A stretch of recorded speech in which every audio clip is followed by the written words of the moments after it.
আজ গেছিলাম বাপের বাড়িতে আম পাড়তে, গিয়ে দেখি বাড়ির সামনে প্যান্ডেল হচ্ছে। পরে জানতে পারলাম যে একটা বোনের বিয়ে। এই যে আমার বর কোঠা বানিয়েছে, তোমাদের মধ্যে এটাকে কী বলে আমাকে জানিও। বাড়ির পিছনটা সবাইকে দেখিয়ে দিচ্ছি, এই পাশ দিয়ে আমাদের বাড়ি।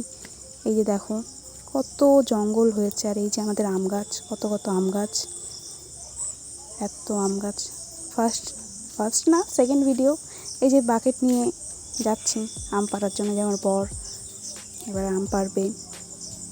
যে বোনটার বিয়ের কথা বলছিলাম সেই বোনটার বাড়ি ওই যে পাড়ার একটা বোনের বিয়ে, কিছুদিন পরেই সেই ব্লগটা পাবে তোমরা। এবার ওই যে গাছে উঠেছে আম পাড়ার জন্য। এই ছোট্ট একটা কাঁঠাল গাছে দেখো কত কাঁঠাল ধরেছে। এই যে আম পাড়া শুরু হয়ে গেছে। ওই পাশেও আম গাছ আছে, আম গাছ, পেয়ারা গাছ। এই দেখো কত আম, এক একটা সাইজ। বলো তো কত হতে পারে, হাত দিয়ে তো দেখিয়ে দিচ্ছি, বলো কত হতে পারে। আমগুলো দেখানোর পর আমার বর জমিতে নামবে, কিছু আম জমিতে পড়েছিল তাই জমি থেকে কুড়িয়ে নিয়ে আসার জন্য। আজকের মতো মিনি ব্লগ এতদূরই। ভালো লাগলে প্লিজ সাবস্ক্রাইব করে দিও।